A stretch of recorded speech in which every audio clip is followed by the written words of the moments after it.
তোমার অ্যাটিটিউডই ঠিক করে মানুষ তোমাকে কতটা রেসপেক্ট করবে, তোমাকে কতটা ভ্যালু দেবে, নাকি তোমাকে ইগনোর করবে।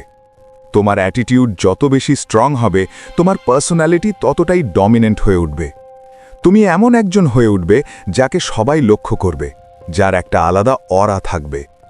রুল 1, লিডারের মতো ভাবো। অ্যাটিটিউড বাইরে থেকে আসে না, এটা আসে তোমার মাইন্ডসেট থেকে।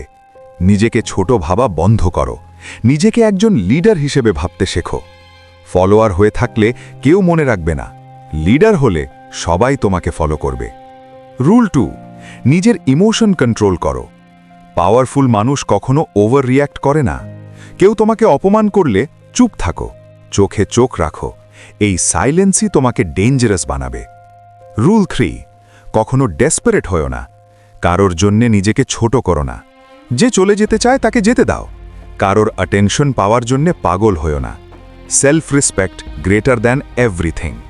রুল 4, নিজের মধ্যে মিস্ট্রি রাখো।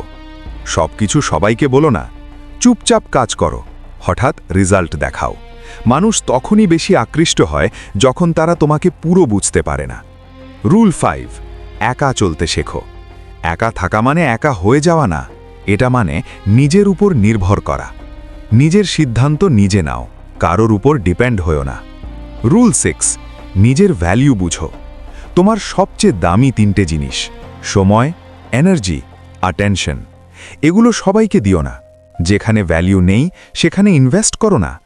রুল 7, ইগনোর করতে শেখো। সবাই তোমার জন্যে না। যারা তোমাকে রেসপেক্ট করে না তাদের থেকে দূরে চলে যাও। সেলফ রেসপেক্ট থাকলে তুমি কখনো কারোর পেছনে দৌড়াবে না।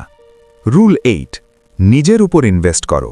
মোস্ট ইম্পর্ট্যান্ট, নিজের লাইফ বদলাতে চাইলে নিজের উপর কাজ শুরু করো। জিম করো, নিজের লুকস ইমপ্রুভ করো, নতুন স্কিল শেখো। কারণ এই দুনিয়া কথায় না, রেজাল্টে বিশ্বাস করে।